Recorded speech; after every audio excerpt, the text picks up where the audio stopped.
할렐루야, 조나씨입니다. 오늘도 말씀을 하루를 시작합니다. 슬기로운 아침 시간 시편 116편입니다. 아이들이 보는 전래동화 가운데 호랑이 형님이라는 이야기가 있습니다.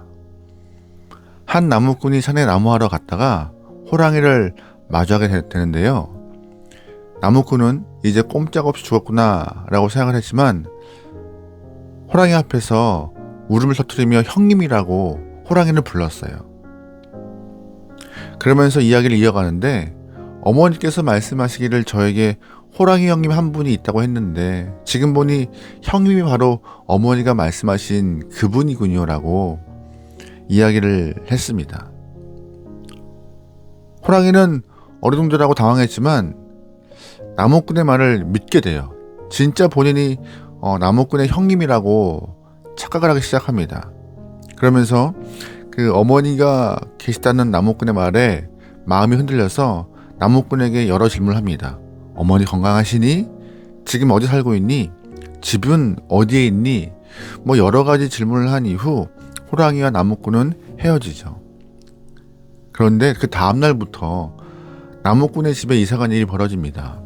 호랑이가 산짐승을 마당에 던져놓고 가기도 하고 먹을거리를 때마다 갖다 주기도 했습니다. 호랑이 형님 덕분에 나무꾼의 가정은 행복했고 부유하게 잘 살았습니다. 어느 날 어머니가 죽을 병에 걸려서 몹시 아프실 때는 호랑이 형님이 산삼을 키워다가 주기도 했죠. 하지만 어머니가 돌아가시자 호랑이도 식음을 전폐하다가 그만 세상을 떠났다라는 것이 전래동화의 이야기입니다. 분명히 그냥 전래동화이고요. 인간에게 속은 짐승의 이야기지만 이 동화는 어머니의 은혜를 갚기 위해 자신의 일생을 바친 그 호랑이 한 마리의 교훈적 이야기를 하고 있습니다. 우리도 관계 안에서 받은 은혜가 있다면 감사함을 잊지 않고 보답하는 인생이 되어야 할 줄 믿습니다. 그런데 사람에게 받은 은혜도 가슴 벅차고 감사한데 하나님께 받은 그 구원의 은혜가 얼마나 크겠습니까? 오늘 시편 116편의 시인도 하나님께 받은 은혜가 너무 커서 평생 은혜를 갚겠다라는 고백을 하고 있습니다. 먼저 시인의 상황을 좀 보죠. 3절 말씀입니다. 사망의 줄이 나를 두르고 스올의 고통이 내게 이르므로 내가 환난과 슬픔을 만났을 때 아멘. 시인은 자신의 상황을 사망의 줄, 스올의 고통이라고 말하면서 정말 어려운 상황이다라고 말하고 있습니다. 사실 시인이 경험하고 있는 그 고통을 우리는 구체적으로 어떤 사연이 있는지 어떤 상황인지는 알 수는 없습니다. 죽을 병에 걸려 있는지 아니면 원수가 칼끝으로 자신의 목을 겨누고 있는지 알 수 없어요. 하지만 분명한 것은 지금 시인의 상황은 극심한 고통 가운데 있고 어려움 가운데 있다는 것입니다. 가만히 있으면 죽을 수밖에 없는 상황이고 이제 망하는 것밖에 남지 않은 시점인데 할 수 있는 선택이 몇 가지 남지 않은 상황인 거예요. 어쩌면 그는 인간적으로 할 수 있는 것을 다 했을지도 모릅니다. 이때 시인에게 한 가지 방법만 남아 있었는데 시인은 그 길을 선택합니다. 4절 말씀이에요. 내가 여호와의 이름으로 기도하기를 여호와여 주께 구하오니 내 영혼을 건지소서 하였도다. 아멘. 시인이 선택한 방법은 기도였습니다. 하나님, 내가 죽게 생겼습니다. 이 죽을 수밖에 없는 이 영혼을 살려주세요라고 간절히 기도하죠. 그랬더니 해결할 수 없었던 사망의 줄과 수울의 고통에서 해방되는 놀라운 경험을 하게 됩니다. 6절 말씀이에요. 여호와께서는 순진한 자를 지키시나니 내가 어려울 때 나를 구원하셨도다. 아멘. 8절입니다.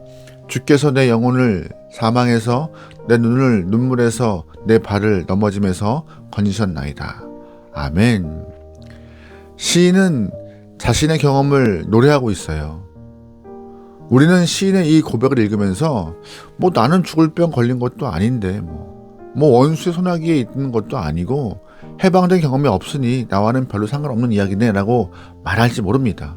하지만 성도인 우리는 그렇게 생각하면 안 됩니다. 죄로 인한 사망의 위험에서 하나님이 우리를 건지다는 것을 잘 기억해야 하는 것입니다. 우리는 아담으로부터 흘러나오는 원죄와 그 죄성 때문에 죽을 수밖에 없던 영혼입니다. 하나님께서 아들 예수님을 이 땅에 보내시지 않으셨으면 우리는 죽음의 고통에서 해방될 수 없었습니다. 세상 누구도 나를 구원할 수 없었는데 하나님께서 나를 그 지옥불에서 건져주신 것이죠. 이것은 인간이 경험할 수 있는 최고의 선물입니다. 그래서 시인은 자신이 받은 구원의 은혜를 하나님 앞에 어떻게 갚으면 될까 고민하고 생각하고 있습니다. 10절 말씀이에요. 내게 주신 모든 은혜를 내가 여호와께 무엇으로 보답할까? 아멘. 본문의 시인은 하나님의 은혜를 생각하면 할수록 놀라워서 어떻게 고백해야 될지 고민하고 어떻게 갚아야 될지 걱정하고 있어요. 그래서 시인은 하나님 앞에 서원합니다. 10절 말씀입니다. 여호와의 모든 백성 앞에서 나는 나의 서원을 여호와께 갚으리로다. 아멘. 무슨 말이에요? 시인은 죽을 때까지 하나님 중심으로 살겠다라고 약속하고 있는 것이고 그 약속을 지키겠다고 결단하고 있는 것입니다. 성전을 떠나지 않고 성전 중심으로 살며 하나님의 말씀을 나의 심령 깊은 곳에 두고 그 말씀 따라 살겠다라고 그 귀한 고백을 하고 있는 모습이죠.